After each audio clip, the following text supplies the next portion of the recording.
Assalamualaikum warahmatullahi wabarakatuh. Selamat pagi, salam sejahtera bagi kita sekalian.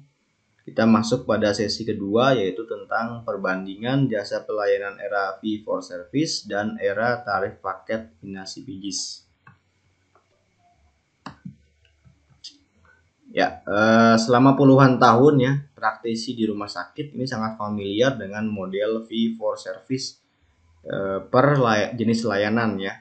Nah, sejak masuk pada era JKN pada tahun 2014 ini membawa perubahan yang sangat fundamental dan juga revolusioner, yaitu membawa metode pembayaran prospective payment dengan membawa suatu sistem yaitu dengan inasi bijis ya.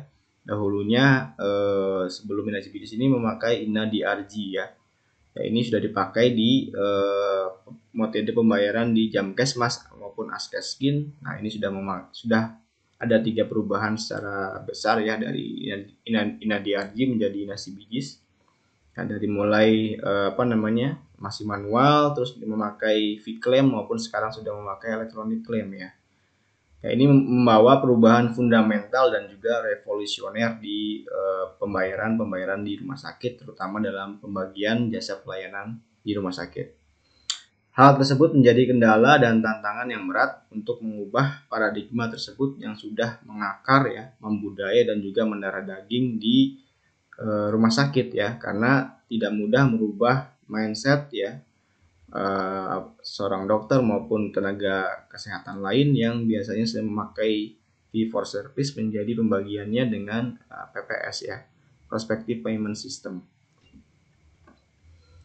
Ya, menurut Undang-Undang Nomor 44 Tahun 2009 tentang Rumah Sakit dan juga PMK Nomor 85 Tahun 2015 tentang Pola Tarif Rumah Sakit Nasional, tarif rumah sakit dihitung berdasarkan biaya satuan unit atau unit cost ya. Sehingga JASPEL ini merupakan salah satu komponen tarif ya, karena rumus tarif adalah jasa sarana ditambah dengan jasa pelayanan. Sehingga prinsip biaya satuan adalah menghitung setiap biaya per jenis layanan yang berarti fee for service ya. Setiap jenis service tanda kutip ada fee-nya tanda kutip ya. Sehingga tarif biaya satuan adalah tarif fee for service. Seperti itu. Dan kita masuk pada prinsip pembagian jasa pelayanan ya. No work, no pay ya, artinya bahwa pembagian JASPEL harus secara fee for service, yang berarti harus ada korelasi ya yang linear antara service yang diberikan dengan jumlah fee yang dihasilkan atau diterima oleh nakas. Membagi JASPEL yang berdasarkan tarif biaya satuan maka harus tetap menggunakan kaidah fee for service agar ada korelasi yang linear. Nah, ini tarif biaya satuan dengan JASPEL sama-sama fee for service. Untuk pembagian JASPEL di era PPS ataupun JKN ya, Prospective Payment System atau era BPJS atau RJKN ini memakai paket inasi bijis yang berbasis paket, bukan lagi berdasarkan unit cost. Jadi tidak lagi jasa pelayanan ataupun jasa sarana ataupun yang lainnya, tapi dia langsung global menjadi sebuah tarif inasi bijis berdasarkan diagnosa yang dibuat ya. Pembagian JASPEL masih secara fee for service karena berbasis kinerja individu maupun tim. Nah, mungkinkah kita bisa langsung menghitung JASPEL secara fee for service per jenis layanan terhadap tarif yang sudah dipaket? Nah, kira-kira kita lihat jawabannya nanti di slide berikutnya. Ya, ada beberapa pilihan. Yang pertama yaitu menggunakan dasar tarif rumah sakit berdasarkan unit cost per jasa layanan. Yang kedua, menetapkan secara flat ya, JASPEL ini berdasarkan per tindakan pelayanan yang diberikan.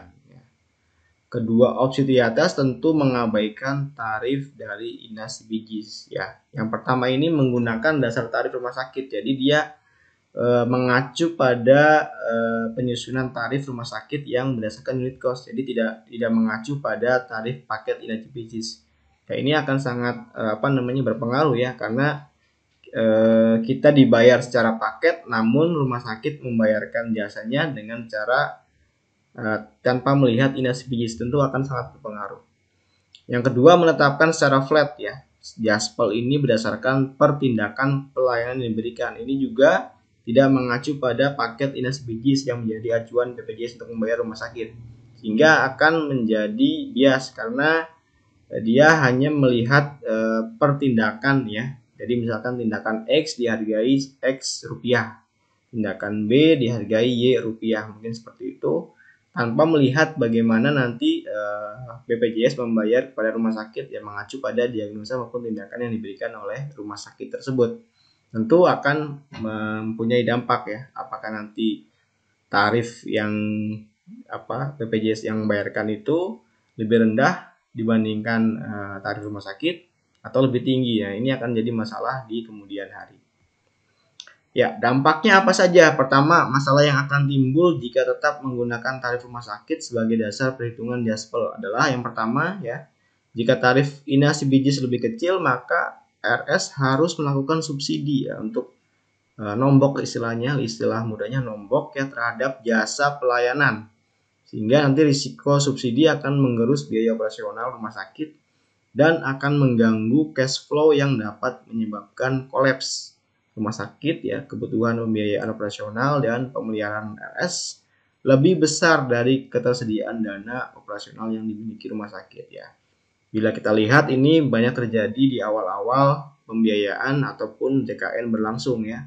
Tahun 2014 sampai 2015 ya, itu mungkin banyak rumah sakit yang mengaku rugi ya membiayai atau kerjasama dengan BPJS Kesehatan karena antara tarif rumah sakit dengan apa yang dibayarkan oleh BPJS itu jauh banget ya, jauh banget perbandingannya, sehingga dia harus nombok istilahnya, memberikan subsidi untuk menutupi itu gitu, seperti itu.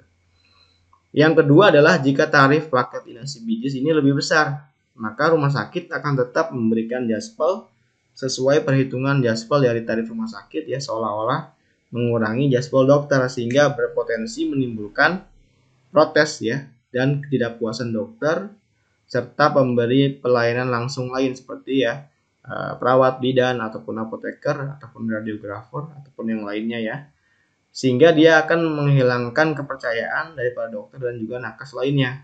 Ya, nanti tidak aneh bila dokter itu mencabut SIP ataupun resign dari rumah sakit tersebut karena dia sudah bekerja secara optimal namun jaspelnya lebih kecil dibandingkan yang lain, seperti itu. Ya, motivasi dari profesional pemberi asuhan dan juga DPJP ini untuk melakukan kendali biaya karena merasa percuma ya. Dia sudah menghemat penggunaan obat, menghemat penggunaan alkes ya, untuk menghemat biaya lainnya yang dilakukan untuk melakukan kendali biaya. Jika laba tanda kutip yang diperoleh karena penghematan mereka ini tidak diberikan kepada mereka, tapi dinikmati hasilnya oleh manajemen rumah sakit tersebut, sehingga akan semakin besar potensi untuk terjadinya defisit yang awalnya surplus akhirnya tetap sama saja ya, akan menggerus biaya operasional rumah sakit yang juga akan kolaps rumah sakit tersebut. Nah, adakah metode lain kira-kira adalah yang dapat dijadikan alternatif lain ya? Masihkah relevan metode penghitungan jasa pelayanan secara konvensional ini dihitung dari pos jasa pelayanan pada tarif rumah sakit dipakai untuk menghitung Jaspel pada era JKN?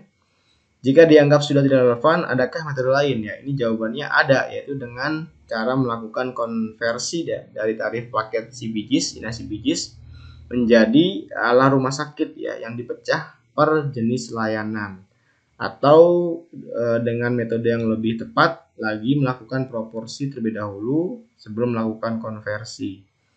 Kedua metode inilah yang relevan dan mendekati ideal untuk digunakan menghitung Jaspel di era tarif paket atau tarif Inas Bijis.